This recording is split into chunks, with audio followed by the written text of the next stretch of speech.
कैसे की गई ऑपरेशन सिंदूर की प्लानिंग, किस तरीके से किया गया हमला।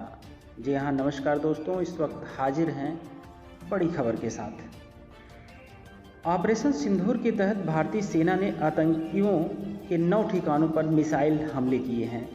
ऐसे में चलिए आपको बताते हैं कि ऑपरेशन सिंदूर की पूरी प्लानिंग कैसे की गई। भारतीय सेना ने ऑपरेशन सिंदूर के तहत पाकिस्तान में छिपे आतंकवादियों के 9 ठिकानों पर मिसाइल से हमला किया। इस हमले में कई आतंकवादियों के मारे जाने की खबर है। बता दें कि ये हमला लश्कर-ए-तैयबा के ठिकानों और जैश-ए-मोहम्मद के ठिकानों पर किया गया है। इसके अलावा भारतीय सीमा में घुसने की कोशिश कर रहे पाकिस्तान के एक फाइटर जेट को भारतीय सेना ने मार गिराया है। बता दें कि पहलगाम में हुए आतंकी हमले में 26 लोगों की मौत हो गई थी। ऐसे में चलिए आपको बताते हैं कि कैसे ऑपरेशन सिंदूर की प्लानिंग की गई। कैसे की गई ऑपरेशन सिंदूर की प्लानिंग और किस तरह से पहलगाम में आतंकी बदले का हमला करके बदला लिया गया है।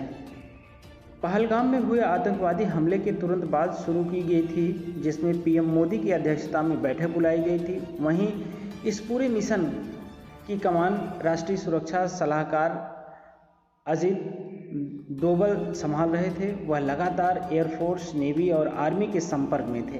पीएम नरेंद्र मोदी ने पहलगाम हमले के बाद अजीत डोभाल को ये जिम्मेदारी दी थी कि खुफिया एजेंसियों और एनटीआरओ के साथ पाकिस्तान के अंदर जो हाई वैल्यू टेरर कैंपस हैं उनकी पहचान की जाए। साथ ही इस बात का ध्यान रखने की ज़रूरत नहीं है कि वह कहाँ स्थित है, वह पाकिस्तान में कहीं भी स्थित हो, उनका चयन किया जाए। पाकिस्तान के इस तरह के टेरर कैंप्स के चयन करने की जिम्मेदारी अजीत डोभाल को दी गई थी।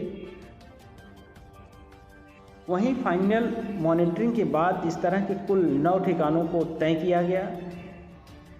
एनएसए अजीत डोभाल ने ऑपरेशन सिंदूर के लिए छोटी टीम बनाई थी, जिसमें तीनों ही सेना के चुनिंदा अधिकारी थे और उनके कोऑर्डिनेशन के साथ इस ऑपरेशन को शुरू किया गया। इसके बाद 9 हाई वैल्यू ठिकानों की मॉनिटरिंग की गई और उन्हें सर्विलांस पर डाला गया, ये देखने के लिए कि क्या जिस तरीके की बात कही गई है कि वह सही है या नहीं और वो हाई वैल्यू टारगेट है या नहीं।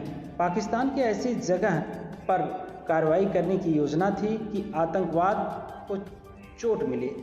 इसके बाद अजीत डोभाल ने जब इस प्लानिंग के ब्लूप्रिंट को जब पीएम मोदी के सामने रखा, तब इस योजना को पीएम मोदी द्वारा अनुमानित दी गई। बता दें कि इस दौरान लगातार पीएम मोदी और अजीत डोभाल के बीच कई बार बात हुई।